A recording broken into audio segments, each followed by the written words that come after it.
Welcome back to our public hearing of July 21st. This is our afternoon session, and we have 3 items for the afternoon. And if you're watching and you wish to participate in the hearing, you can join our meeting, and we'll have the instructions at the beginning of each item and when we take testimony on each item. And I'll turn it over to Corey Harala to begin our afternoon session. And Sarah, we just need a couple minutes to get the attendees in. I've unlocked the webinar. They should be able to be joining.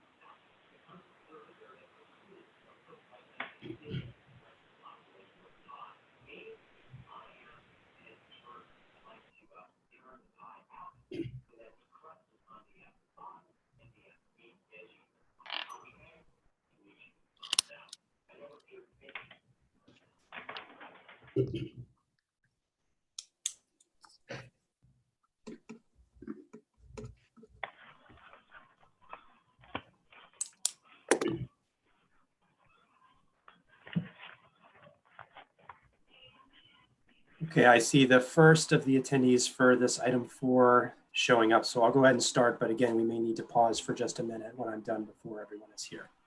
So the first item for the afternoon session is item number 4. This is LPC 19-33772, an application for a certificate of appropriateness in the Borough of Manhattan, Block 849, Lot 70, 915 Broadway in the Ladies Mile Historic District. A modern eclectic style store, loft, and office building designed by Joseph Martin and built in 1925 to 26. The application is to establish a master plan governing the future installation of windows. And Commissioners, the attendees are now in the hearing, and you now have control of the presentation. Please state your name for the record and you may begin. Good afternoon, Commissioners. This is Mike Rosani with Michael's NRH Architects. As Corey mentioned, this application is to create a master plan for 915 Broadway in Manhattan. You can see on the first sheet some existing condition photographs. I believe I'm also waiting for another person. We had a little difficulty getting in. Stephen Krause from Skyline Windows is our representative for this master plan proposal for the ownership of the building, and he'd like to provide a little insight into the existing conditions and historic windows for this building. Yeah, I'm here when you need me. Okay, Steve, so why don't you jump in and we can go through some of the historic context of the building. On this sheet here, you can see the historic tax photo from the 1940s versus the present condition of the building. Steve? Yes, so I was called in, and I know that the designation report indicated the original windows were wood. And walking around the building, it was clear to me that the portion of the windows that you could see from the inside were the original steel Campbell double hung window frames. It's a window I'm extremely familiar with. I have almost 40 years of experience with. The windows we do at Rockefeller Center and the Chrysler Building, as well as many, many others. I've studied the Campbell Steel Window Company for many, many years. And as you can see in these pictures, the underlying frame is a Campbell steel window. I came back and we did a probe, and I think we uncovered the confusion. The aluminum replacement window, the bulk of these windows were replaced many years ago, had an exterior lightweight aluminum capping, which they secured by nailing little strips of wood plywood onto the exterior frame and then tacking this aluminum capping onto that wood.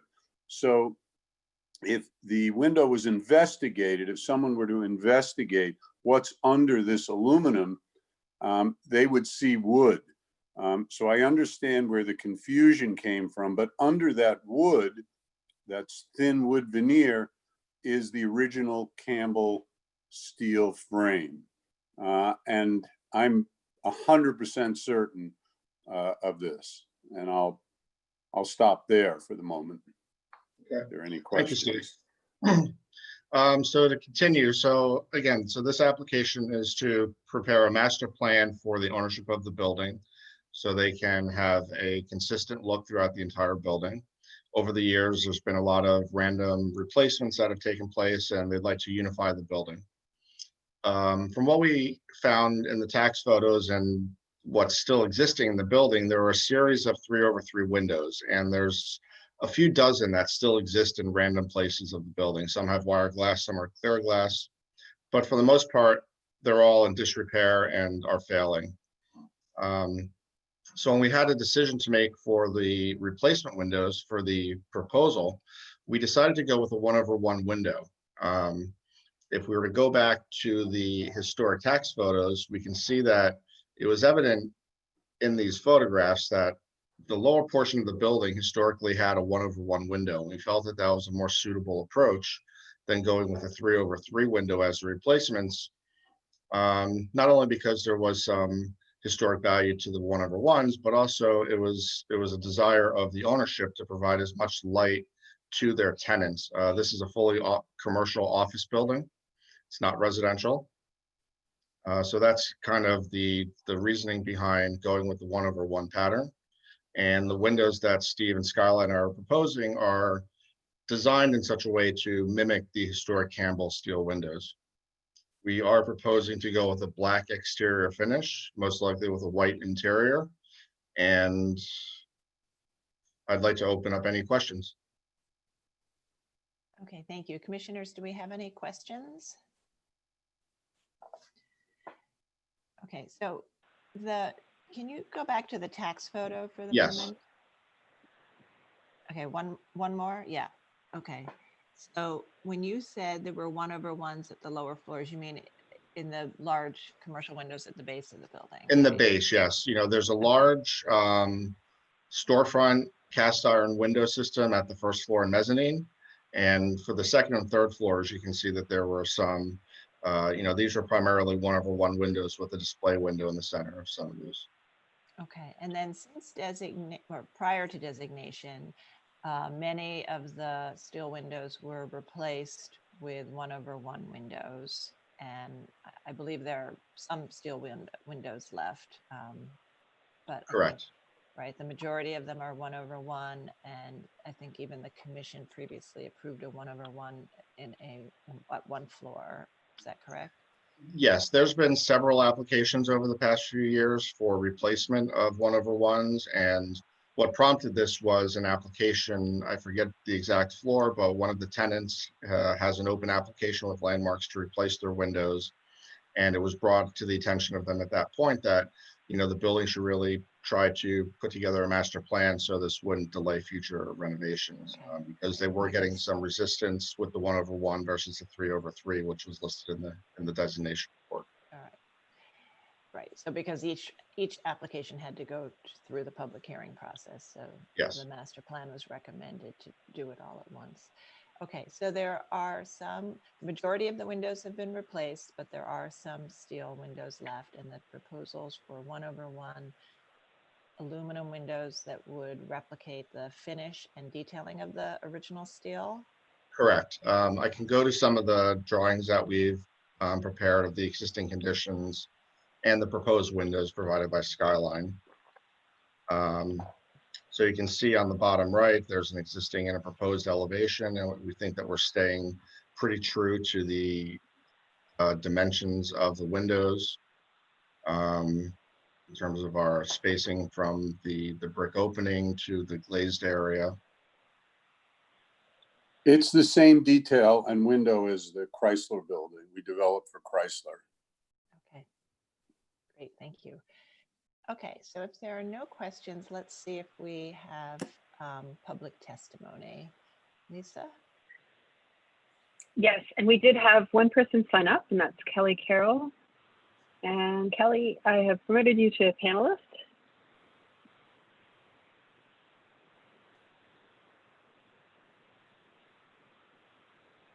And while Kelly's coming in, if anybody else wishes to speak, please raise your hand. Kelly Carroll, Historic Districts Council. This building is decidedly modern in its abandonment of cornices and spare application of ornament. Some of the decoration that is employed, such as the 3 notches of brickwork and the spandrels, is a clear reference to the original tripartite windows. The original 3/3 and the austere facades worked together to form this building's aesthetic. Like many buildings of this era, the building's very style is derived from distinctive fenestration within an otherwise bare facade. The 3/3 windows should return and will elevate this building's presence on Broadway. Thank you. Okay, thank you, Kelly. And I don't see anybody else with a hand raised, so I think that's it for testimony. Okay, thank you. And Rich, do we have any written testimony submitted? We have a resolution from Community Board 5 recommending approval. Okay, thank you. All right, so I'd like to turn to the applicant team and see if you'd like to respond to the testimony. And then we'll see if there are any final questions before we move to discussion. I don't have anything specific. You know, we can appreciate the testimony and, you know, the desire for the historic windows. But at this time, you know, it's the desire of the ownership in keeping with, you know, a partial historic nature of the building, what was found in the lower portions of the building to move forward with the 1/1 window. Additionally, we feel that it provides a greater energy savings in terms of the, you know, the glazing and the nature of the window, that we can provide a better thermal value by having a single 1/1 window. That's really all. Okay, all right, great. So there are no final questions. I'm gonna start to unmute everybody and we can take, oh, I see a question. Commissioner Jefferson, did you have a question?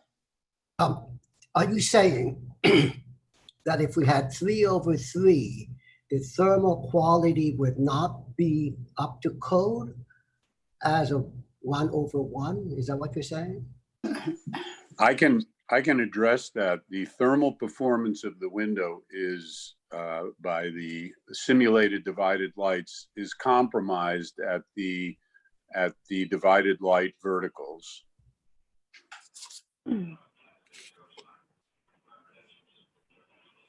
Thank you. Any last call for questions? Any questions?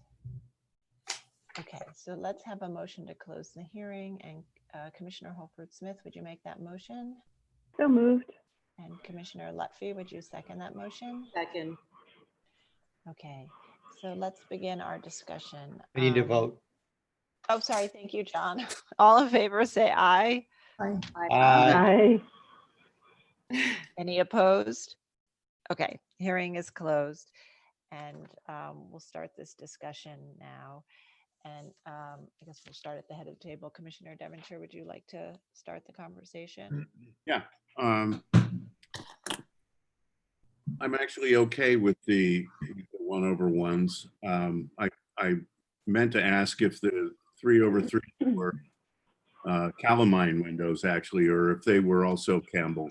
I agree with the statement about the energy efficiency. It's where you have a perimeter around the glazing that you lose your energy, not so much through the glass. And there's enough of the 1/1 now in this building, and the 3/3s are so far from where the public is able to see these things that I don't think it makes a difference. And so I'm okay with this one. Commissioner Chen?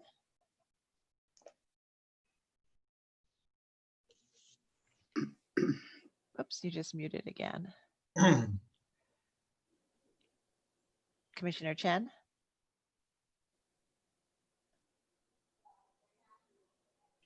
Commissioner Chen, are you there? It might be an issue with his microphone. He's trying to talk, but we can't hear him. Okay, so let me You move know, on.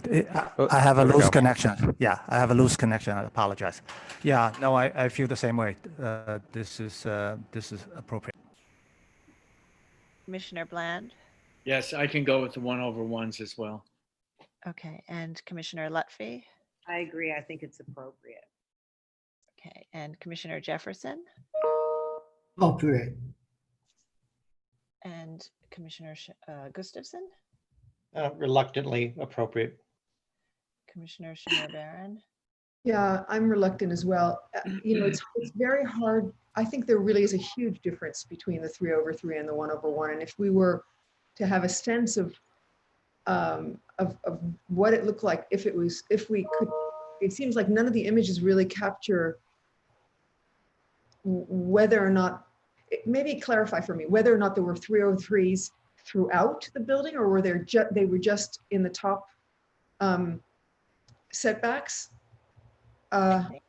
Yeah, I think as I understood it, they were above the base of the building, and then at the 4-story base of the building, there were large single windows flanked by 1/1 windows.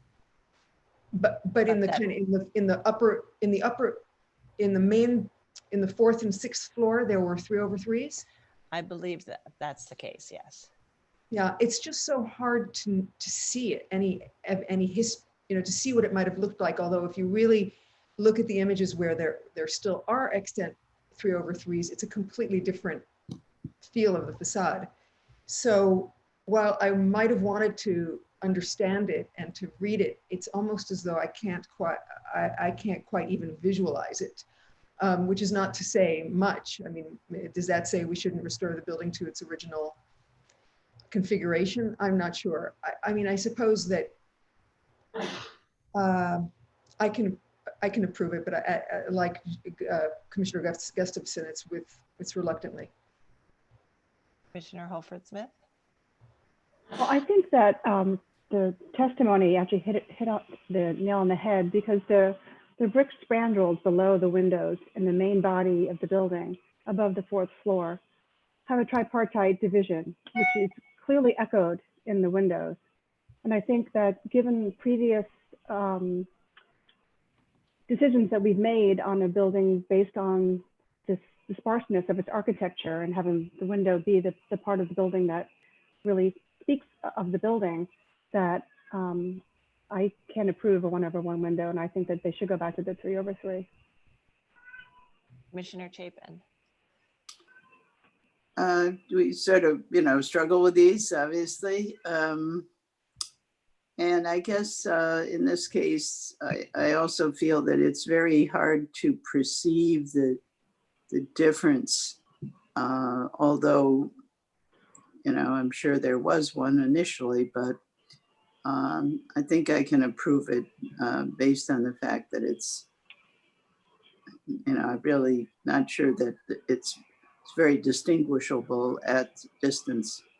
And, then we'd have to decide how many floors we're going to do if we were going to do it, if we're going to have the whole building in effect. So, and right now, of course, there are very few, but that's not an argument, since, we have to hope that it would ultimately be completely redone. But anyway, I'll go with majority on this and vote for approval. Okay. All right. So I think we do have a majority. And Commissioner Devonshire, would you read this motion again?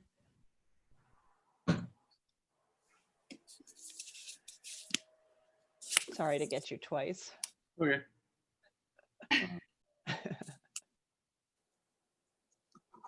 Matter of LPC 1933-772, 915 Broadway in the Ladies Mile Historic District. An application to establish a master plan governing the future installation of windows. I recommend approval.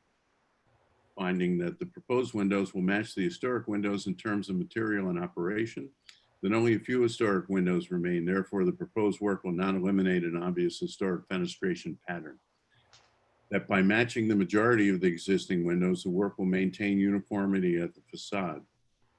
That the proposed 1/1 configuration will be consistent with the configuration of windows found at some buildings of this type, style, and age. That the proposed finish will be in keeping with the historic color palette of the building and will harmonize with the finish of the infill at the base of the building. And the proposed 1/1 windows at the secondary facades will be in keeping with the typical configuration found at buildings of this type and age. And that the full implementation of proposed window master plan will unify the fenestration of the building over time. Commissioner Lutfi, would you second that motion? Second. All right. Rich, will you call the vote? Chair Carroll. Aye. Commissioner Bland. Aye. Commissioner Shamir Barron. Aye. Commissioner Chapin. Aye. Commissioner Chen, Aye. Commissioner Devonshire, Aye. Commissioner Gustafsson, My reluctance has overcome me. Nay. Commissioner Jefferson, Aye. Commissioner Lutfi, Aye. Commissioner Holford Smith. Nay. Okay, with 8 in favor and 2 opposed, the motion carries. Move to the next item. Thank you.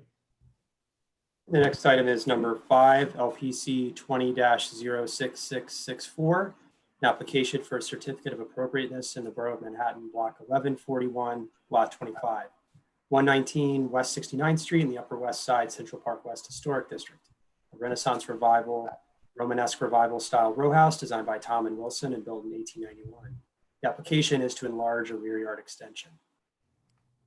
And commissioners, the applicants have joined the hearing.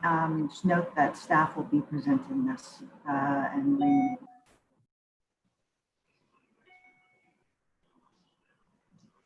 Good afternoon, Commissioners. Marie Garino, Preservation Staff. I will be taking you through this proposal, but the architect, Greg Rothstein, is here to answer questions. The item before you is for 119 West 69th Street in the Upper West Side, Central Park West Historic District. The building is located on the north side of the street between Broadway and Columbus Avenue. The application is to enlarge a rear yard L by adding a floor. Here is a block plan showing the height of L's and modern additions on the block. The predominant height of these extensions is 3 stories. Here is the subject building where the applicant is proposing to construct a 4th floor extension on top of the L. That would make this L taller than the predominant height of extensions on the block, which is why it needs to be reviewed at a hearing. Here is an existing and proposed block plan elevation showing some context. Here's an existing and proposed floor plan. Here's our existing and proposed section and our existing and proposed elevation. The proposed addition will be clad in red brick to match the rear facade, and it will feature light sliding doors. Here are some existing and proposed renderings that show the relationship between the depth of the proposed addition and its immediate surroundings. And here are some aerial photographs of the subject property and the block. The proposed addition is rendered into this photograph.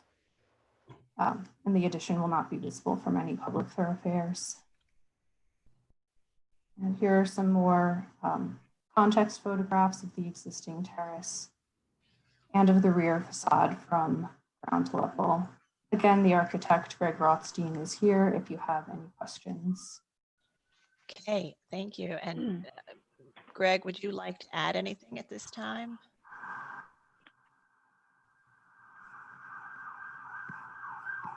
Okay, I don't know if he's on. So let's see if we have questions. Commissioners, do we have any questions? Okay, not seeing any questions. We'll move to public testimony. And maybe, You have one. yep. Oh, great. Commissioner Jefferson. Just a simple question. The downspout, why are they one on the left-hand side, one on the right-hand side? What is your thinking? What's the design impetus for that?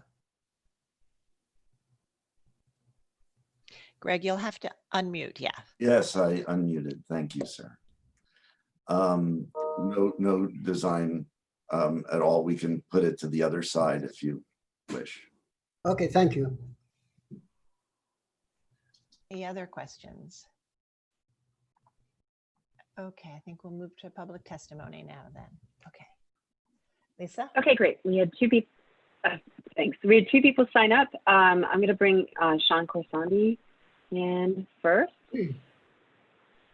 So Sean, you have to unmute yourself, turn on your camera if you like, and please state your name for the record. Good afternoon, Commissioners. Sean Corsandi for Landmark West. The Landmark West Certificate of Appropriateness Committee questions this proposal's past, present, and future. This 4th floor already exhibits evidence of a past intervention to an altered rear facade with an existing extension and rooftop addition. A choice was made to band-aid access to a roof terrace at this tier via a tacked-on wedge, so a resident would not open a middle window modified to a door and walk out onto a baseless footing. While further alterations shown in this proposal will correct this irregularity before creating some of their own, this triangular wedge is inexplicably shown to remain as a trace of this past dubious planning.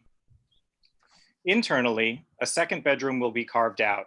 Although featuring a closet, it will have no doors nor exterior windows. Legality aside, this alteration would not require exterior changes. However, outside, while the 6'5" bump out is nominal, it yields yet another setback, further complicating the rear facade. Its cap is treated in another, now third type of non-original railing, independent from that at the roof and that at the newly reduced 4th floor terrace. The new window and door sets introduced bring a new third non-original door type to this facade and a new 6th non-original window type to this facade, respectively further complicating an already very busy mix of glazing. Suddenly, the 5th floor is merely for posterity's reference. We recognize the benefit in differentiating periods of alteration, but there's also a benefit to a building's integrity. We recommend simplifying the 4th and 5th floor terrace railing to be of the same language, and request that the 4th floor double windows match the 2nd and 3rd floor for greater cohesion, while removing any unnecessary scabs of prior modifications, such as that triangular wedge. Thank you. Okay, thank you. Next, Kelly Carroll. And while Kelly's being brought in, if anybody else wishes to speak on this item, can you please raise your hand?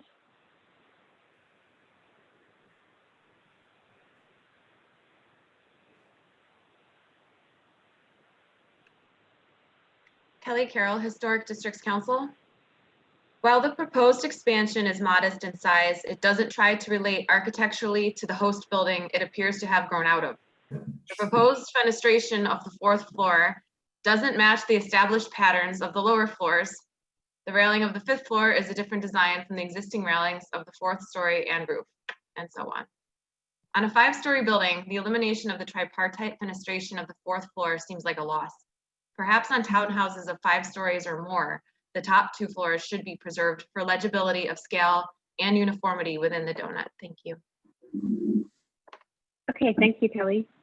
And that looks like it's it for testimony. Rich, do we have any written testimony? We have a resolution from Community Board 7 recommending approval. Okay, thank you.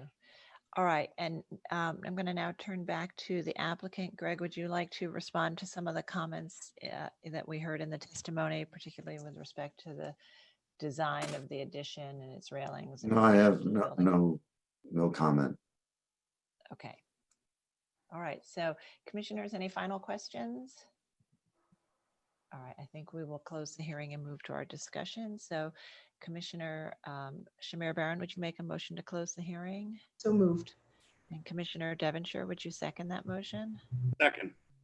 All in favor, say aye. Aye. Aye. Aye. Any opposed? Okay, the hearing is closed. And Corey, maybe you could, or Edith, move us to the rear elevation, or maybe that actually those axons or the rear elevation, either one works. Yeah. Okay. This is good because we can see the immediate context. So let's begin our discussion. This is a partial extension on top of a rear L in a block where there's already been other alterations, and one that's similar in height and depth 2 buildings away. So that's the immediate context, and I'm going to see if John Gustafson, would you like to start this discussion? Sure. I don't seem to be as offended by this as the testimony. It seemed to me to be modest. It's certainly not visible. It conforms well with the block. The details probably could be worked out with staff in terms of things like that downspout and the materiality of the railing to make that match the existing. But otherwise, I'm supportive. I think it's appropriate. Okay, great. And Commissioner Shamir Barron? I'm in agreement. It is appropriate. Okay, Commissioner Holford Smith? I agree. I think they could work with staff to work out some details of the railings and things, but otherwise I think it's appropriate. Okay, Commissioner Chapin? I agree with the other commissioners. I think it's appropriate. Okay, and Commissioner Devonshire, sorry. Yeah, I think the details can be worked out with staff. It's approvable. Commissioner Chen I agree with all the commissioners. and Commissioner Bland. Same, I agree, and all my thoughts and comments have already been expressed. Okay, Commissioner Lutfi I agree with the other commissioners. and Commissioner Commissioner Jefferson.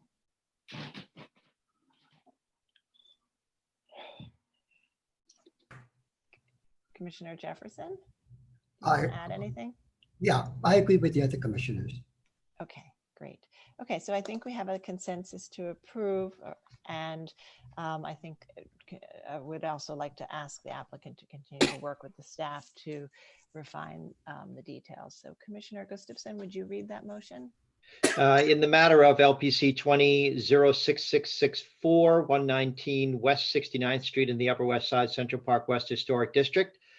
The application is to enlarge a rear yard extension. I note that the building style, scale, materials, and details are among the features that contribute to the special architectural and historic character of the Upper West Side Central Park West Historic District. I recommend approval, finding that the work will not be visible from any public thoroughfare, that the proposed additional floor on the existing historic rear L is modest in scale and set back from the plane of the rear wall of the L and will not overwhelm the building or the row, that there are other 4-story rear yard additions on the block, that the addition will not rise to the full height of the building, thereby preserving the planar relationship with the top floor of the building with others in the row, and that the work will not detract from the special architectural and historic character of the building or the historic district. And I recommend that the applicant work with the staff regarding certain design details, including, among other things, the rail, the downspout, and other materials. Thank you. And Commissioner Shamir Barron, would you second that motion? I second. Okay, Rich, will you call the vote? Chair Carroll, Aye. Commissioner Bland, Aye. Commissioner Shamir Barron, Aye. Commissioner Chapin, Aye. Commissioner Chen, Aye. Commissioner Devonshire, Commissioner Gustafson, Aye. Commissioner Jefferson, Aye. Commissioner Lutfi, Aye.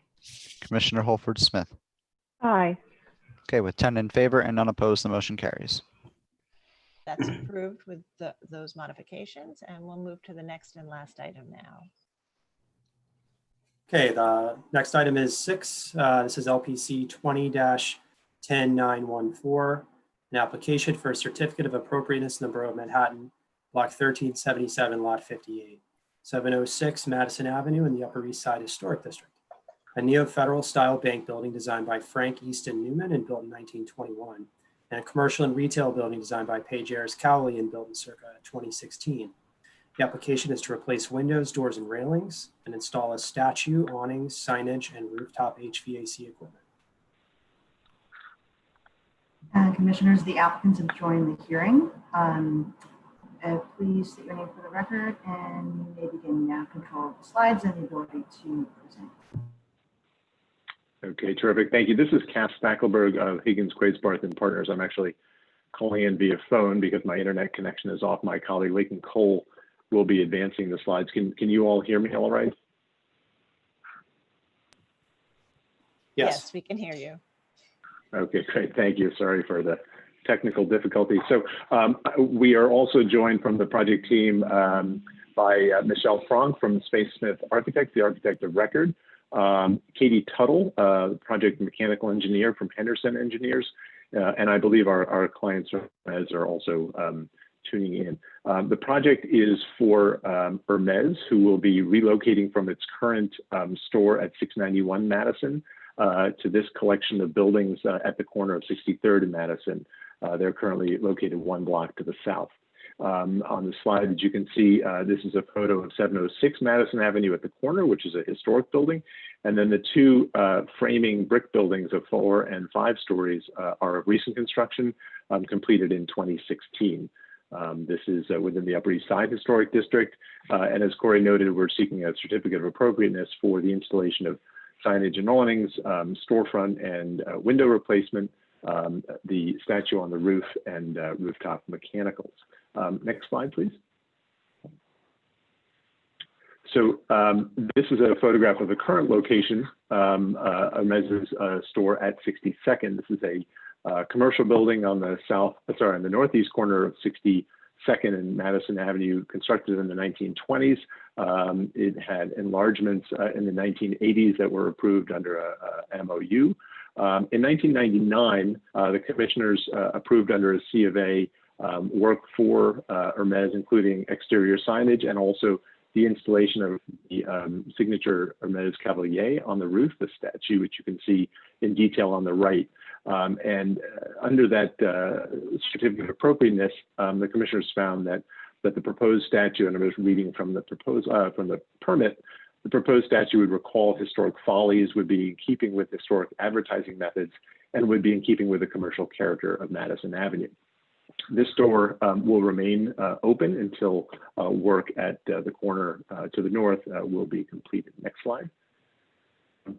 Slide 2, looking at historic photos on the left. This is a photo from 1923 showing the historic branch building completed in 1922. This was a branch bank for the Bank of New York, and it replaced 2 brownstones on the corner. The photo on the right, the tax photo, illustrates changes that had happened by 1940, including the refacing of the row houses directly to the south, with a new commercial frontage building directly adjacent to the bank building. Next slide.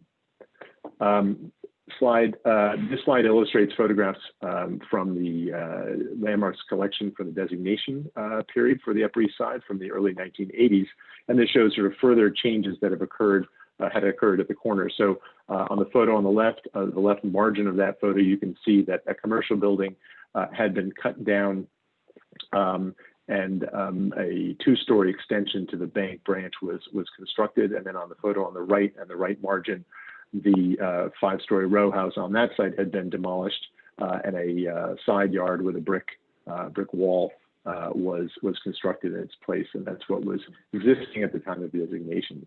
Next slide, LP4. These are current photographs of the site, and you can see on the right slide the historic building at 706 Madison, and then the new construction, the 4-story reconstruction on the south side of the building. So as I mentioned, in 2014, there was an approval by the commissioners for the demolition of that 2-story extension of the bank and the construction of a 4-story commercial building that you see in these photographs. Included new storefronts across the ground floor and a reconstruction of the entire building. It's significant to note that under that approval, there was no mechanical equipment that was incorporated into that scope of work or that approval. An elevator and stair bulkhead were approved on the roof, and it was understood that any mechanical equipment would be brought forward by future tenant or tenants. Next slide. Looking at the 63rd Street elevation, so corner building on the left, and then the reconstructed 5-story building directly to the west on East 63rd Street. I'll also point out, and maybe a little bit tough to see in the photo on the left, but the windows, the ground floor windows, the sill heights are actually quite high. You can see as the people walking by on the street, their heads are really sort of in line with the sill height, which is something that we considered and sort of are part of the effort toward transparency that is incorporated into this proposal. Next slide, slide 6. So look at an overview on slide 6. On the left is an existing overview of the corner of the building, again with the historic building at the, and then a rendered view on the involved replace the ground floor windows. Cass, you're breaking up just a little bit. We just lost Oh, you. sorry. Yeah.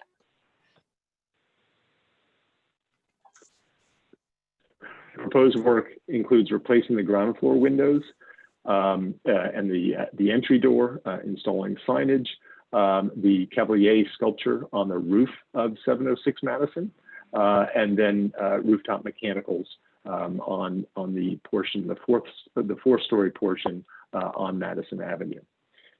Next slide. So now we're looking at, again, an existing photo on the left and a rendered elevation on the right. I've described the scope of work, but perhaps Lakin, with a cursor, you can highlight where the mechanical equipment is up on the roof of the four-story building. This is going to be mechanical equipment that will serve the entire complex of buildings, and it's been carefully located on the southernmost portion of the tall building to keep it away, as far away from the corner as possible. Next slide. Slide 8 shows the 63rd Street elevation. Similar, you can see treatments at the base of the building, new storefront infill at the base of the 63rd Street portion, and the mechanicals on the tall roof. Getting into the details, slide 9, now we're focusing first on the entry door. This is the main entry to 706 Madison. So there's a detail photo on the upper left. These are existing wood panel doors. These doors were installed as part of the overall rehabilitation of this building. So these doors date to circa 2016. And the proposal is to replace these solid wood doors with glass doors that reference the geometry and configuration of the panel doors. And the way these would be constructed will be tall laminated panels of glass set into a metal frame. You can see the heavy bottom rail of that metal frame in that rendered elevation.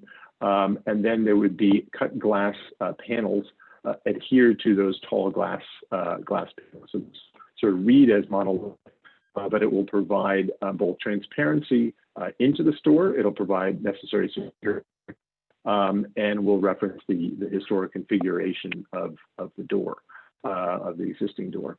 I'll also just mention that the railings, which you can see in the photo on the upper left, which historically served the step that was there, that step was removed to provide accessibility under the previous proposal, and we're proposing to remove those railings which no longer serve a function. Next slide. Slide 10 now shows similar treatments to the door on 63rd Street at 706 Madison. So again, the wood door is circa 2016, and again, we're proposing to replace that with a glass door with laminated panels and cut glass elements adhered to the panel. Next slide. The signage, and actually, we'll leave it here. So signage on the Madison Avenue side, we are proposing a new sign in front of the existing Bank of New York sign that sits above the entablature at the main entry. This is the only sign at 706 Madison that identifies the building by the tenant name. And as you can see in the details section at the bottom and the elevation, the proposal is to apply or attach 7-inch tall stainless steel letters onto a marble panel that's sitting just outboard of the existing Bank of New York sign. So the idea is that the bank sign remains, and this sign anchored to the mortar joints just above the marble sign will remain in place. Next slide. Slide 12, turning onto the 63rd Street side of the building. So now this is the base of the new building, the 5-story building on 63rd Street, just directly west of the corner historic building. As you can see, an existing photo on the upper left and an existing plan below that. Currently, there is a partial partition wall set about 4 feet back from the storefront window, and the door accesses an egress corridor. We're proposing to reconfigure that partition wall, so it's about 1.5 feet back from the glass, and this is in order to both accommodate and retain the egress corridor, but also to provide a security office directly at that door. And we're proposing to use that display window as a vitrine for Hermes scarf display. Next slide. Turning to the windows at the base of 706 Madison, the current windows also were replaced under the recent rehabilitation. These are currently multi-light wood windows with an applied Munson grid front and back. They are wood windows currently. Our proposal for security reasons, some very real security reasons, which we can talk about in discussion if you'd like. The proposal is to replace these multi-light windows with steel windows. let's turn to the next slide, slide 14 and 14B. Will show you details of those new windows.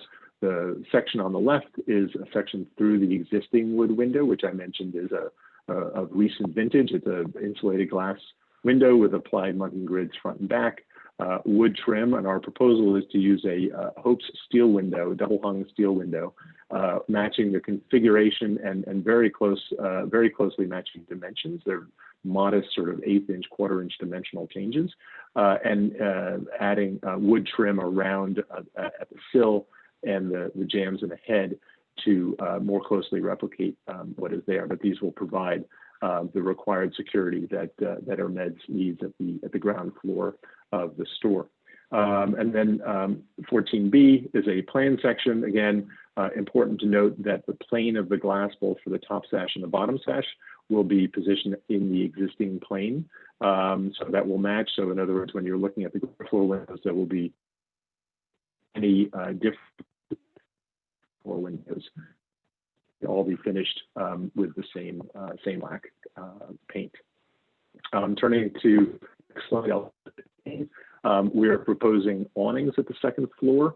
These are fabric awnings with unframed skirts, and they have a 4-inch logo on them. There's no signage for Hermes, but there is a logo that we're proposing on the signage skirt. And as I mentioned, these are just simple fabric awnings on the simple metal frame. Next slide, 16, illustrates the roof scope at 706 Madison. So there's been an effort to obviously make sure that this low roof has no mechanical equipment. We'll talk about that in a moment, which is all been located on the tall roof of the new building. But there are two components of the roof scope for 706 Madison.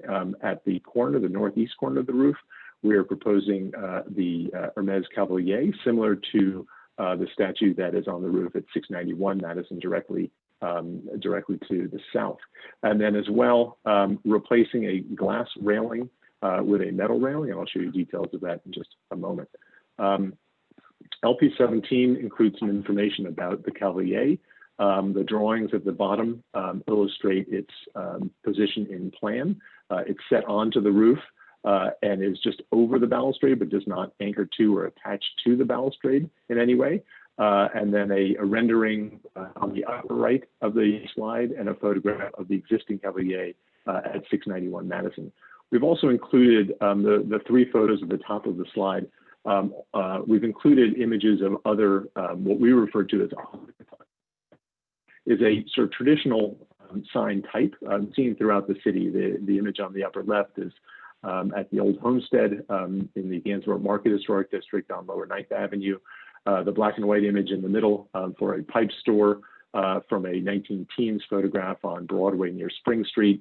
And then the figure sitting, or standing rather, at the top of what was known as the walkover building. This is walkover shoes that located on Lower Broadway. So this tradition of perhaps follies or at least object signs is something that's seen throughout the city and has been approved elsewhere in the historic district for the same tenant, actually, one block to the south.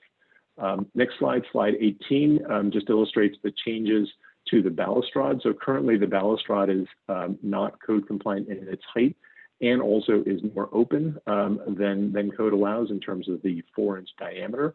So the current treatment has been to install a glass railing inboard of the balustrade. We're proposing just a simple black painted picket railing inboard of the balustrade. It'll be about 6 inches taller than the top rail of the marble that exists today, and we think will really be indistinguishable from the streets below. Next slide, slide 19. We're now talking about the rooftop mechanicals. The slide on the left, the plan on the left and the matching elevation is the existing condition. Across the top of the plan on the west side of the sort of T-shaped roof, you can see the elevator bulkhead and stair bulkhead that was approved today. There are also an array of 4-story commercial building that fronts onto Madison. Perhaps you can see just to the left of the skylights, there are 6 points. Those are structural elements that were intended to the idea had been directly to the south or to the left of those skylights. That is the proper location for the units. The challenge has been that when this was planned, the clearances for the fire department, the 6-foot clearances, were not taken into account. So there is not room to fit the mechanical equipment in this section with the existing skylights. So the proposal includes, and we're working with the staff on this, to replace those existing skylights, and you can see the proposed plan on the right, with a smaller skylight in order to accommodate the mechanical equipment and the requirements for clearance for fire department access. So the plan on the right illustrates our proposed roof plan. You can see obviously the elevator stair bulkhead remain. There is a new low skylight on the northern portion of the roof. That darker gray zone is a walking surface with a 6-foot clearance, and then the lighter gray tone on the far left of the plan is a large package unit for serving all the air conditioning for the entire complex from the ground floor above. It's about 40,000 square feet. There are smaller units just to the north that serve the cellar. But what we have done is located this unit directly on dunnage on the roof level and as far south as we can to keep it as far out of the line of sight as possible. I'll just add that there is a catwalk coming off the the west side of the unit. There's ductwork that comes out of the unit, and in order to accommodate all the different component parts of this system, the catwalk must ride over that ductwork, but that's all out of view. So turning to the visibility studies, slide 22 illustrates the view on the right directly across the street. There is no visibility. The two images on the left and center, perhaps Lakin, you can highlight the very faint orange that's seen just above the neighboring cornice. That's the front edge of this package unit that incorporates all of the AC for the main portion of this building. We'll also point out there's a historic one-story addition on the row house to the south, which blocks any views from the south of this assembly up on the roof. Slide 23, looking on 23rd Street, very minimal visibility. You can see adjacent to the tree in the upper left, it's just a portion of the small units that serve the cellar. Slide 24, now standing at the northeast corner of 63rd and Madison, looking west-southwest. You can see in orange the front edge of this package unit, highlighted in yellow in the axonometric on the bottom of that slide. And then a rendered view on the painted just a neutral gray tone. And you can see that will match the finish on the visible elevator beyond. All of this equipment that is visible is always seen with buildings beyond it. It's never silhouetted against the sky. And then slide 25 shows the two elements that are visible at the front edge of the cellar, on the right rendered in gray to match the visible stair and elevator bulkheads. And then further north, this is now up at the intersection of 64th and Madison, a full block to the north. We're seeing more of that packaged unit, the mock-up in bright orange on the left. Excuse me. The enclosure for that unit, as well as the railing for the walking surface directly in front of it. And then finally, the last slide, slide 27, an overall rendering of our proposal. Again, new windows and glass door at the main entry, a sign over the door. This is the only sign at 706 Madison. Second floor awnings, the Cavalier on the roof, and then other modest storefront changes that we're proposing on the new construction to the south and to the west. 706 Madison remains as a distinct independent building within this group. And we think that it's a proper treatment for a group of buildings that date from the beginning of the 20th century as well as the beginning of the 21st century. And we look forward to hearing your thoughts. Okay, thank you. Commissioners, do we have any questions at this time? All right, and I want to just note for the record that Commissioner Bland is recused on this item, so he was not present for the presentation and will not be present for the remainder of the item. Okay, and not seeing any hands raised, we'll turn to public testimony and see if we have anyone here to speak. Lisa? Okay, we have 2 people that signed up and 2 people with their hands up. So let's start with Friends of the Upper East Side. And you just need to unmute yourself and turn on your camera if you choose, and please state your name for the record.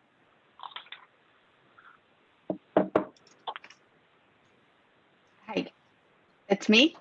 Sorry. Yes. Yes. Oh, thank you. Sorry for that. Laura Sakini, representing Friends of the Upper East Side Historic Districts. Chair Carroll and Honorable Commissioners. This latest proposal reinforces the idea that Hermes, currently located at the former Louis Sherry restaurant on Madison Avenue, is seeking to take ownership and leave their mark on iconic buildings on the Upper East Side. Unfortunately, this ownership takes the form of a massive and overbearing Cavalier statue that has no place on top of the new Federal Bank. While this statue will not damage historic fabric, it will significantly alter the relationship between the structure and the neighborhood. Friends urges the Commission to reconsider this aspect of the proposal. Friends Preservation Committee does not oppose the door's replacement, nor the removal of the small metal railing on Madison Avenue. While we appreciate the fact that the applicant is proposing to maintain the existing marble sign, we cannot support the new sign covering the original. The proposal already includes 3 signs on the 2016 structure on Madison Avenue and a total of 14 awnings showing the store's logo. An additional sign on the facade of the former Bank of New York is not only excessive, but detrimental to this structure, creating the possibility for water accumulation that could potentially damage the 1922 sign and entrance. Furthermore, we believe that the installation of the awnings on the 2nd floor are not in keeping with the neo-federal building style. Additionally, Friends opposes the material replacement of the existing 1st floor windows. While we understand the need for increased security and that the existing windows are new and no historic fabric would be lost with the window replacement, we believe that the difference in material at eye level would significantly alter how this structure is perceived by the passersby. Notwithstanding increased visibility of the mechanical equipment on the roof, Friends is not opposed to it, given it will be located on the newest building of the complex. Furthermore, we are not opposed to the installation of the metal railing behind the balustrade. Finally, Friends urges the applicant to maintain the flagpole on the Madison Avenue facade. This feature is seen on every historic photo of the building since its construction, and we cannot support the removal of such iconic historic fabric. Thank you. Okay, thank you. Next, Kelly Carroll.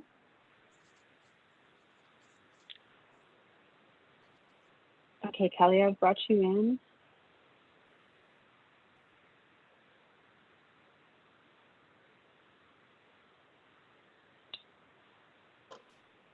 Kelly Carroll, Historic Districts Council. The city's most vibrant retail corridors exist in historic districts, with Madison Avenue at the top of the list as a global fashion destination. Thus, removing historic features for branding is counterintuitive in a city like New York, where the backdrop of historic buildings characterizes much of the city's retail experience. The wooden doors should not be removed from this former bank building. HDC suggests retaining them in an open position and exploring a glass door system, which will achieve the transparency the applicant seeks. There also seems no reason to eliminate the wrought iron column railings, which flank the entry. This feature is present in the designation photograph. HDC asks the Commission to examine the totality of the signage program, which includes the building next door. The proposed signage of the second-story awning seems excessive, especially if the commission determines it appropriate for the flag-bearing equestrian statue to reside at this corner. Thank you. Okay, thank you. And I don't see anybody else with their hands up. Rich, do we have any written testimony? In addition to the comments that you've heard earlier, we do have a resolution from Community Board 8 recommending approval in part and denial in part. Okay. And Cass, can I turn to you to address the comments and maybe explain some of the community board's concerns? Sure. So I'll start with that. So we presented to the community board. They were very supportive of the project. The one element that they objected to was the new sign over the main entry at 706 Madison. And their issue was that we were covering over a Bank of New York sign. And there was an interesting discussion. The issue was that was the sign for the previous tenant. And by putting this new panel sign in front of, not instead, in place of, but in front of, we were sort of denying the history of the Bank of New York. There was a lot of discussion about Alexander Hamilton amongst the community board. And I think, our perspective on this is that this was a small branch bank of the Bank of New York. And someone on the board said this was New York, is not the Bank of New York. Our feeling is that this is actually an appropriate treatment where we're not removing historic fabric. It is there. When Hermes moves on to a different location, that sign will be there. And of course, we'll take very careful during the detailing of that sign so that we're not creating a situation that introduces water, holds water material. That's an important element. I'd also just point out, and I'm sorry I don't have a photograph of this in the presentation, but the Bank of New York building down at 48 Wall Street actually has a similar treatment where the American Museum of Finance moved into the banking hall of the Bank of New York building, and the commission approved signs in front of the Bank of New York signage in a portion of the ground floor of that building. So I think this is sort of in keeping with that. And as I said, it doesn't involve the removal of the sign. It's just concealing it behind a new marble panel. So that was the discussion among the community board. It was really solely the sign. I'm happy to address the other comments as well, if that's appropriate. Yes, please go ahead. Okay. Anything that you want to respond to. Okay, so I think it is worth noting a couple things. One, the proposed Cavalier, there was sort of a comment about Madison Avenue being a vibrant retail. That was acknowledged back in 1999 when the commission approved the Cavalier at the roof of 691 Madison, a building of similar scale, slightly larger, but similar scale.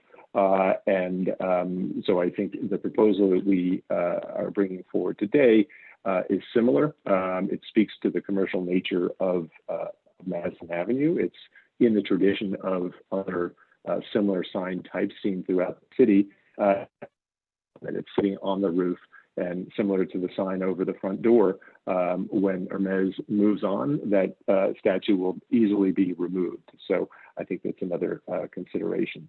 The other thing I'll just mention regarding the replacement of the windows, and Michelle may speak about this sort of in discussion, but there were some very real security concerns during the past few months at other stores where wood windows were not just, the glass wasn't just broken, but they were actually pushed in. And so the steel windows are an important security measure for the store. And we think given the dimensional profiles and the dimensions of these proposed windows, and the fact that all these will be finished to match one another in a dark color, there really will be an imperceptible quality between the two. I think that was certainly the final point that I wanted to respond to. All right. And we have Thank some you. more questions. Okay, Commissioner Shamir Baran. Quick question, just a clarification, just want to make sure that in fact you're proposing steel windows, not aluminum windows. And then secondly, wondered if you had considered retaining a solid door, front door that would be opened during business hours or something, and with glass behind it, just so that at some point there is an actual solid wood or otherwise door. Thank you. Sure. So I think I'll respond to the window question, and I'll have Michelle Franck from Space Smith respond to the design question. So I think the reason we went with a steel window is really about profile and dimension. Aluminum windows tend to be much chunkier than steel windows. So a steel window is a much better match in terms of dimension to wood windows. So that's why we went with the steel windows. That's right. Michelle, do you want to address the entry?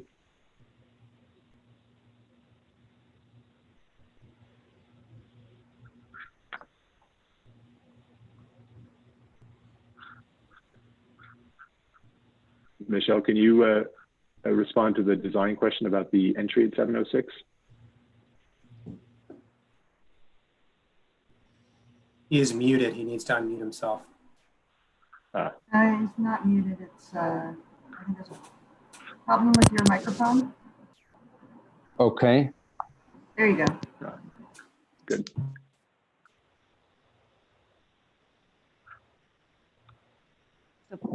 Mr. Franck, Can you hear me now? Yes, please go ahead. Yep. Okay. Yes.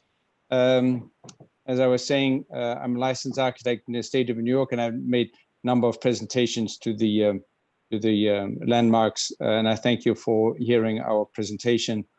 With regards to maintaining the existing doors, there's very, very tight space.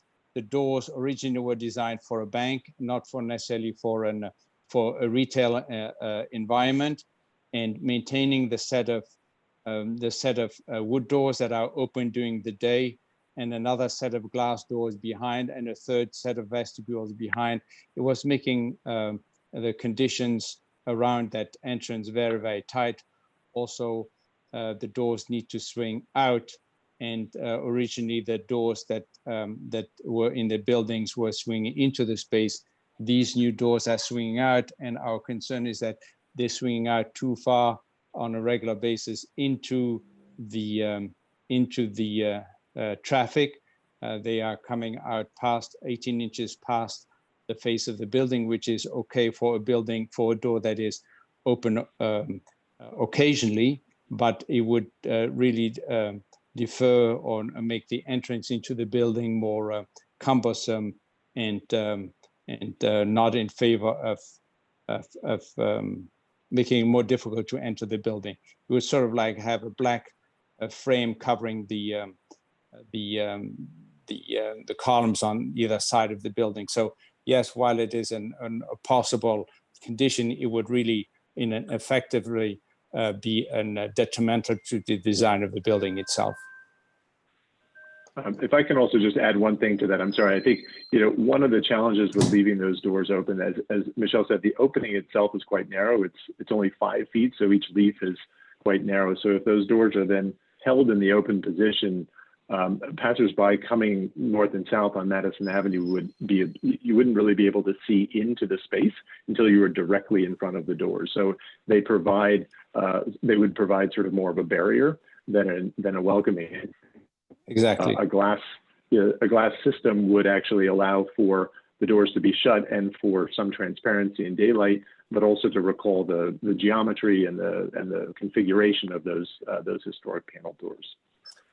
Also, I believe from a air conditioning point of view, having the outside doors be open all the time, we would effectively lose a lot of the air conditioning and cold air fade outside into the outdoors. Okay, just if I could follow up. I understand. I'm just wondering, I mean, it seems like the selection of this building for the new store is saying that you don't really need visibility, in the typical kind of retail for this particular brand, that it's about going inside and knowing to go inside. And so wondering if in fact a solid door is not something that could, a solid singular, only a solid door without glass doors behind it is not something that you could use here, and where you didn't have to displace the solid door?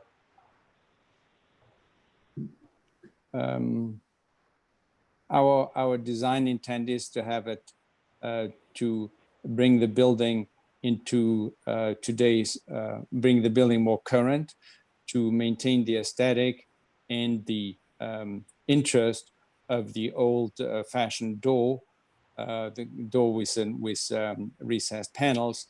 In this case, would be raised glass panels. So we're trying to maintain the interest of the and the intrigue of the existing door while bringing it into more contemporary design. That is the intent. Okay, thank you.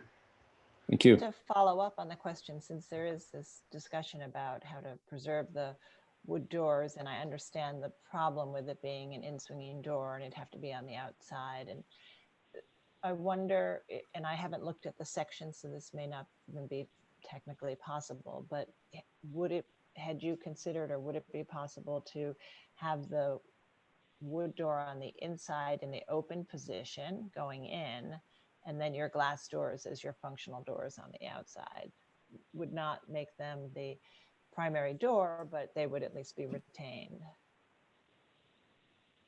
I think from the code point of view, it is not possible to have these interior doors swing in, as it were in the past when the building was occupied by the Bank of New York. I believe they were swinging in. I believe they're now swinging out. And I believe that we would have to maintain that from a code point of view. I meant to just have them sort of fixed open on behind the glass doors. Okay. All right, Commissioner Chapin.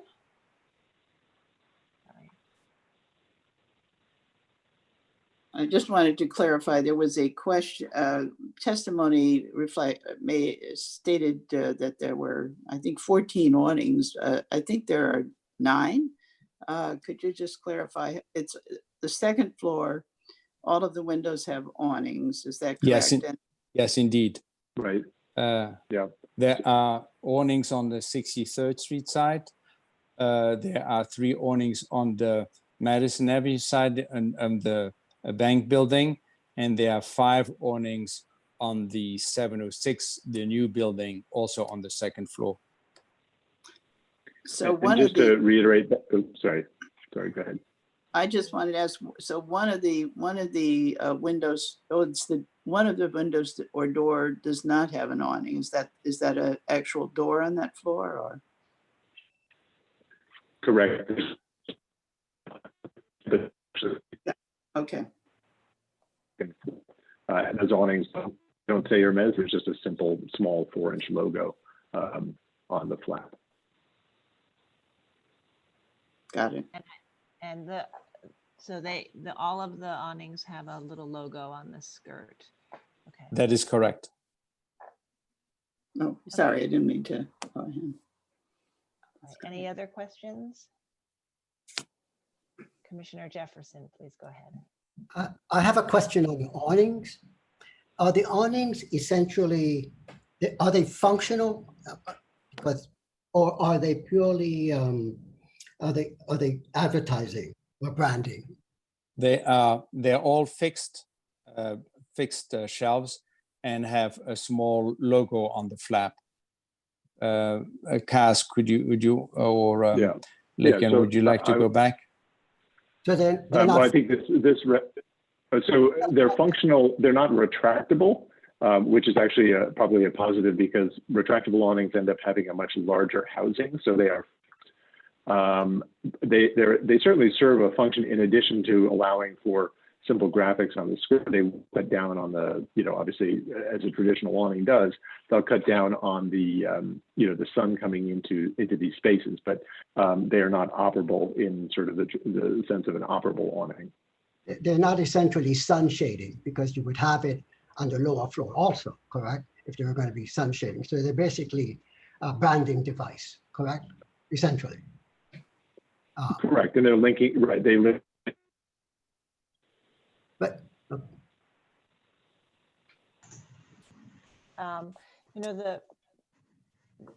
in our experience, we've seen sort of every historic building type has had awnings. So they are on everything from stores to industrial buildings to residential buildings, and were used as sun shading devices. So the commission does have rules that allow the staff to approve fixed awnings at the upper floors on Madison Avenue. But under the rules, the staff can't approve an awning with a logo on it. So that's why these awnings are before you, I believe, today. And Corey can confirm that. But I think the presence of an awning, a fixed awning, is consistent with our rules. Yeah, and there will be a reduction in solar load in the space based on the awnings being installed.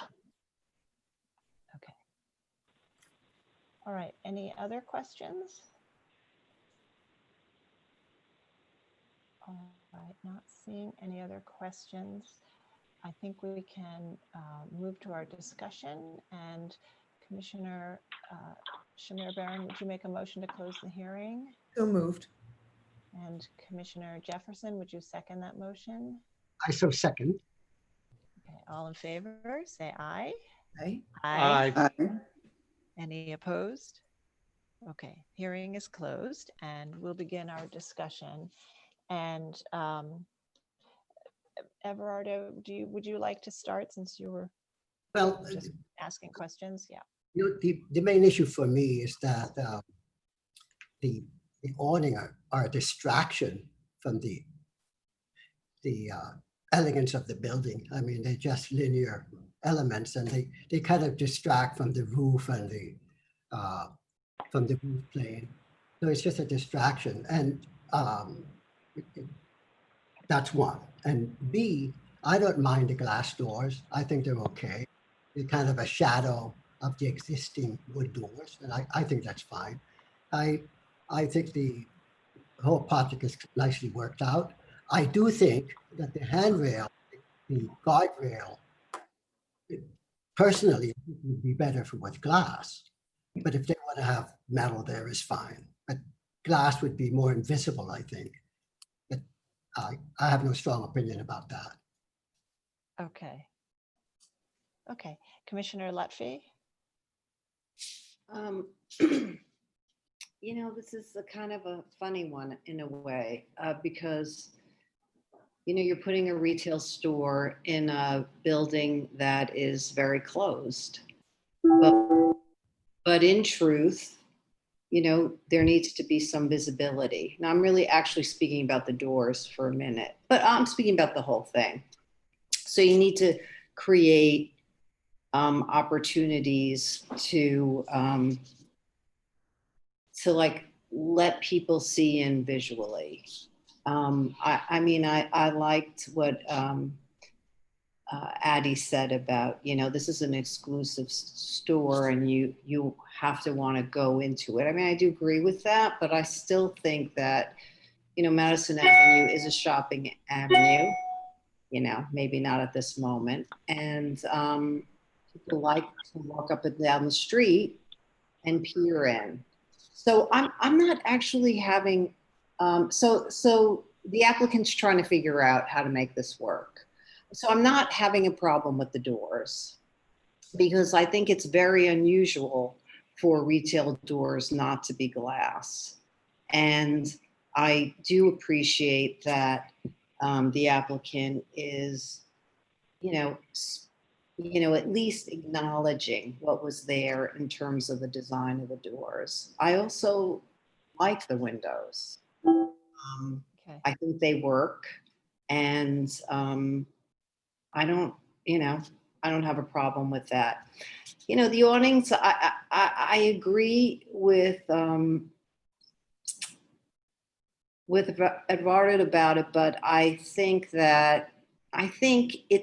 they're also very common on Madison Avenue, and so I could accept them as well. Right, and any thoughts about the rooftop mechanical equipment? I think they're okay. I think it's okay. Okay, all right, great. All right, Commissioner Chen. Yes, I tend to agree with Commissioner Lutfi. Although I agree with the chair, I think that number one, let me just talk about the awning. I have no problem with the awning. I think the chair said correctly. This is common and typical on many of the historic structures along Madison Avenue. I do agree with the chair that to the degree possible, that best of both worlds. That I agree that it should be a glass door, but I think to the degree that you can preserve the doors on the fixed position and the inside, I would highly encourage the applicant to look into that. I think it's a good suggestion. And the rest I think is appropriate. Okay. Commissioner Devonshire. The one thing that I can find okay is the rooftop HVAC units. With regard to the changes in the windows are mostly glass, and if there is a need to increase security can be increased on the interior of the building. It doesn't need to result in changes to pre-approved windows that are part of the formality of this building. This building, to me, has always been one of the more dignified buildings on Madison Avenue. With regard to the glass doors, I don't think that any walking in the Upper East Side isn't going to know what Hermes is. And I don't think they need to look into the doors to see what's going on. I think wooden doors are fine. They also were approved by the commission. And, you know, with regard to wood doors, the red doors at Elizabeth Arden, solid wood, seem to be okay for many, many years. With regard to the awnings, these awnings aren't going to be protecting us from much solar gain because most of them are facing north. A sign by any other name is still a sign. And so I'm not in favor of all the awnings either. With regard to the Cavalier, I think the addition of the Cavalier on this building is a completely different situation than it is on the other building, and it robs this building of its dignity. Commissioner Chapin.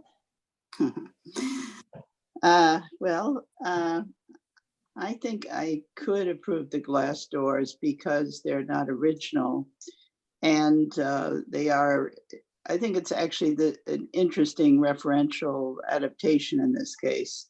This is a charming and, as Michael said, dignified building, which I used to walk by all the time. I do think the new stone plaque is acceptable as long as working with the staff, there is no potential for damage to the existing plaque now or in the future. I think the vitrine is fine. I think that the awnings, I think my own view is that maybe the ones just on the Madison Avenue side and possibly one at the corner, but I think that having them over the main entrance would make sense. And that's where most shoppers are going to be going, is on Madison Avenue, obviously. I think the HVAC is okay. It's on a new building and it's in the context of other higher buildings. I agree with Michael about the windows. I don't really see any reason to be not using wood windows on this building, which it just really seems unreasonable to change them. The fact that there was really we all know that there were people had windows boarded up all over the city. I don't think that's a cause to now replace these windows with metal windows. I think that wood windows should remain. I agree that probably the vertical pickets would be a little better with the glass or some other solution, because I think they're a little distracting. The Cavalier is an interesting issue. I was inclined because we did approve it on the other building, and Michael's right that it's quite a different building.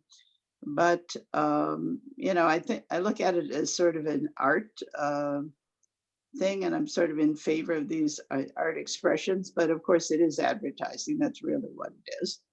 But I think I could probably go along with it as just something that's really going to be seen as separate from the building, not as not as a piece of the building, and therefore diminishing it. So that's, I think I covered everything. Thank you. Okay, thank you. Commissioner Holford Smith.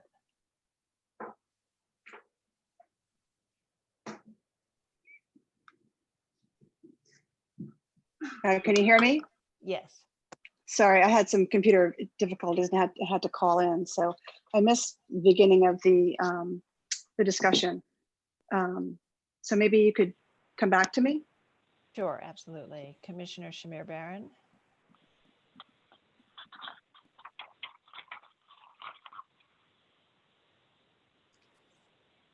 Adi? Yes. Well, I would not be opposed to replacing the wood windows with steel, not aluminum, but steel windows.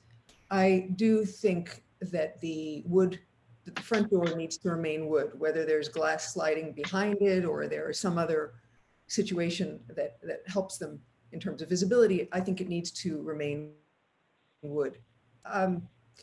Strangely, I don't think that the Cavalier on top of this building would damage the building, but I think it may not redound favorably to the brand, but that's not our concern. Strangely, something about it on this is a bit off, but I don't think that it damages the building to have this brand or sculptural expression on the roof. And I agree that the picketing is a bit much, or could be replaced. Okay. And do you have any thoughts about the awnings at all? Oh, the awnings. Yeah, I think no awnings. They don't seem, well, I agree with you, and I accept your point that they are ubiquitous in the city and that staff have the authority to approve them. I really do think here that I agree with Commissioner Jefferson that they detract from the kind of the quiet and the simplicity of this facade, these facades. All right, Commissioner Gustafson. Yeah, I agree largely with what everything that Commissioner Devonshire said. Sometimes I think that our applicants choose the wrong building for what they're trying to do. This is the wrong building for those awnings. It's the wrong building for the Cavalier. It's the wrong building for glass doors. It's the wrong building for changing out those wood windows.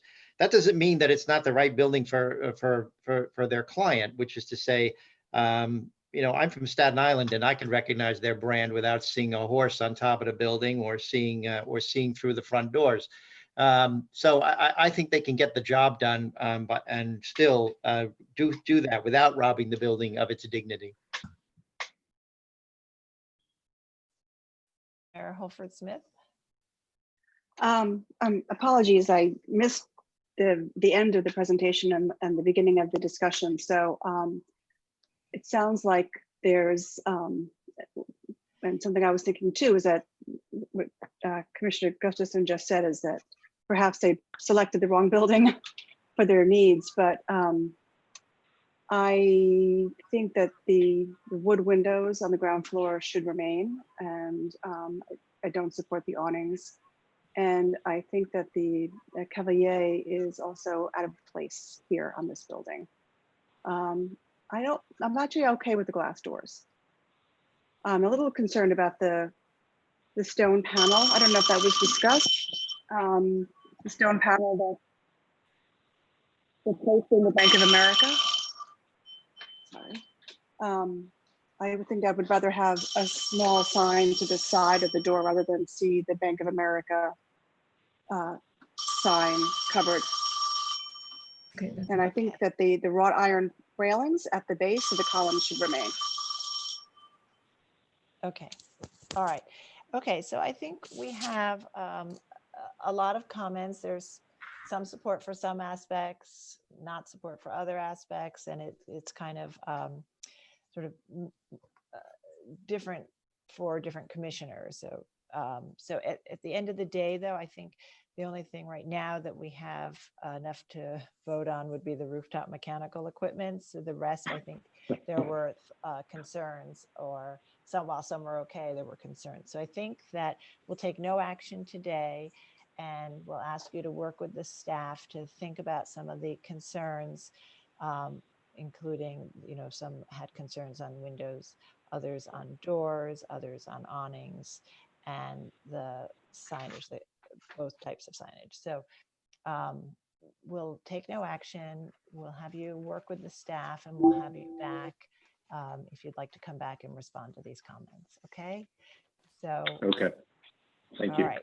Thank you. So with Okay. that, that's the conclusion of our day. Thank you everyone for participating and we'll see you soon.